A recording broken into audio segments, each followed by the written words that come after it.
Recently, while on a family trip, the kids and I came across some cherry plums, and we brought the bag of cherry plums we picked home and decided to make a sweet and tart plum jam. This recipe is like capturing the fresh flavors of summer in a jar for the whole year. This homemade jam is nice and thick with small chunks of plum and has the perfect spreadable consistency.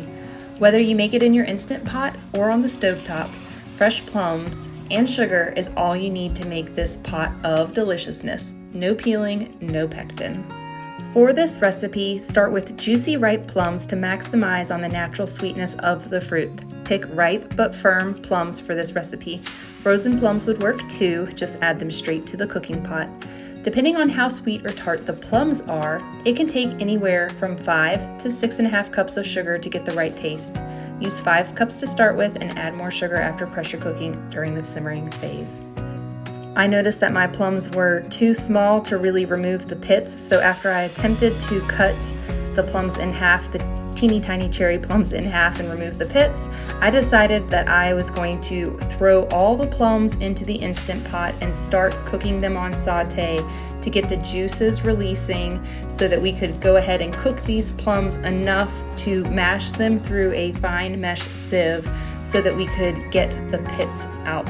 So that's what I'm gonna do here. Right now I just have it on the saute mode to get the juices releasing and to start cooking these down. Next, I'm gonna seal this and cook these plums for 1 minute.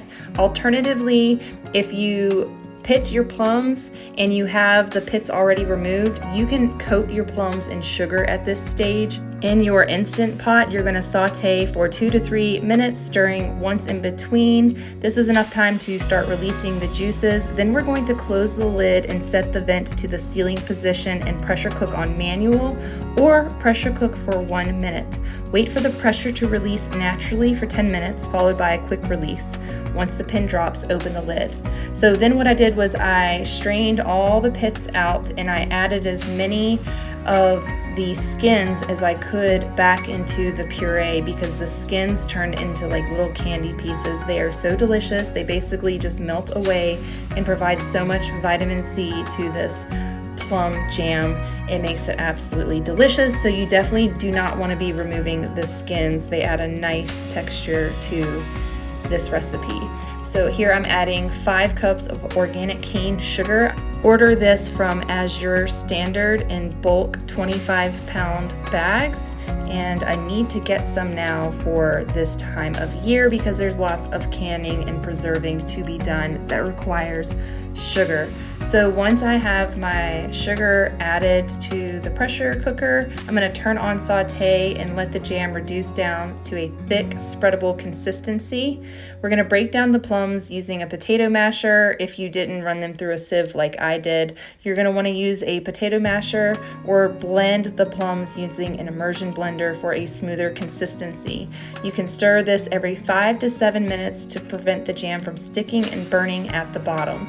The jam will continue to thicken once it cools down. Depending on the quantity and the juiciness of the plums, this can take anywhere from 20 to 30 minutes. Cancel saute on the jam once it reaches a thick but pourable consistency and it coats the back of a spoon. While this jam cooks down, I will give you a couple of recipe tips. The quantity of plums. You're going to want 10 cups of pitted and chopped plums. It takes roughly 4 pounds of plums to get that quantity, but that can vary depending on the size and variety of plums. I used a gallon-size Ziploc bag for this recipe. The quantity of sugar, depending on how sweet or tart the plums are, it can take anywhere from 5 to 6.5 cups of sugar to get the right taste. Use 5 cups to start with and add more sugar if you need to. You want to start with super ripe plums as they are more juicy and sweet. This gives you a sweeter jam without adding a ton of sugar. Use your largest and widest pot to make this jam. That's because the larger the surface area, the shorter your cook time will be. Towards the end, the fruit splashes as it boils. I'm sure you don't want it all over your cooktop, so using a splatter screen comes in handy with a recipe like this. And use a tall wooden spoon or silicone spatula with long handles that protects your hands from the splashes when you're stirring. This recipe gives you a chunkier jam. If you prefer a smoother consistency, you can reduce the plum sugar mixture and puree it using an immersion blender or pass it through a large food strainer. I'm going to be water bath canning these, and for that I have put the lids in some boiling hot water in a bowl to prep them for the canning process. I have also put my clean jars into a 200-degree oven to help sterilize them before the canning process begins. So now I am removing my jars from the oven with my jar lifter, and then we are going to be filling these one by one with our plum jam and securing the lids with the bands. You want to make sure after you pour the plum jam into your jar that your rim is clean and free and clear of any food or debris. So you dip a corner of a clean towel into some vinegar and just wipe the rims before you place the lids and the rims on the jars. So we are going to fill up these jars right now. We also have a pot of hot boiling water on our stove ready to go so that once these cans are filled, we can place them in the hot water bath and get them processed. The utensils I'm using are tongs, a wide mouth funnel, a variety of measuring cups, a jar lifter, and a magnetic wand to get the lids out of the hot water. You want to use a large, wide, non-reactive pot like an enameled Dutch oven for cooking preserves. A deep stock pot makes an excellent canning pot. Just pop a round rack or kitchen rag into the bottom of the pot so that the water can circulate fully around the jars and distribute the heat evenly. Alternately, you can boil your jars in your pot of water, and you can fill the jars up with water, put them in the pot, bring it to a boil, and that will sterilize them. Then you can remove the jars from the canning pot, pouring the water back into the pot as you remove the jars, and lay them out on a clean towel on your counter. Carefully fill your jars with your product.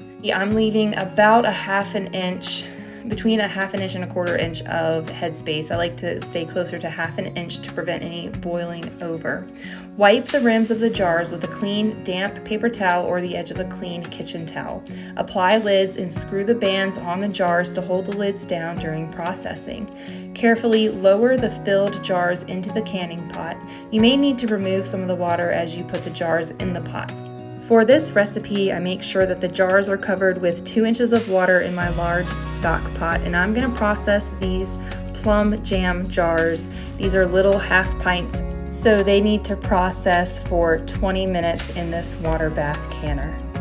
Once the pot has returned to a boil, that's when you start your timer. When your timer goes off, remove the jars from the water bath promptly. Place them on a towel-lined countertop where they will cool for 24 hours. Once they are cooled, you need to remove the bands and check the seals. You do this by grasping the jar by the edge of the lid and gently lifting it an inch or two off the countertop. The lid should hold fast. Once you've determined that your seals are good, remove the rings and wash the jars well to remove any sticky residue.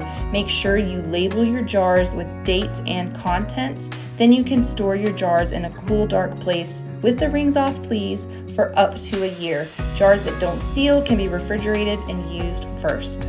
This jam is so good that I could just eat it by the spoon. Here are a few of the ways of how to eat plum jam. For breakfast, it makes a great spread on an English muffin over top of some cream cheese. You can smear it with cream cheese on a slice of multigrain bread for a yummy and filling snack. Use the plum jam to make baked brie and a puffed pastry. It's a great party appetizer. On a cheese board, I also like to serve it on my cheese platter, paired with creamy brie, some goat cheese with some crackers. It's so good with goat cheese, one of my favorite combinations. You can also use it as a marinade.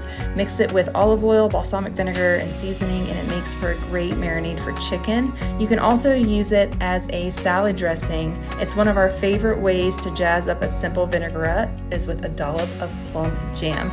I hope you enjoy this recipe and that you have the opportunity to can some delicious summer flavors this time of year. Let me know down in the comments, what things do you have on the schedule to can this year? Are you interested in canning?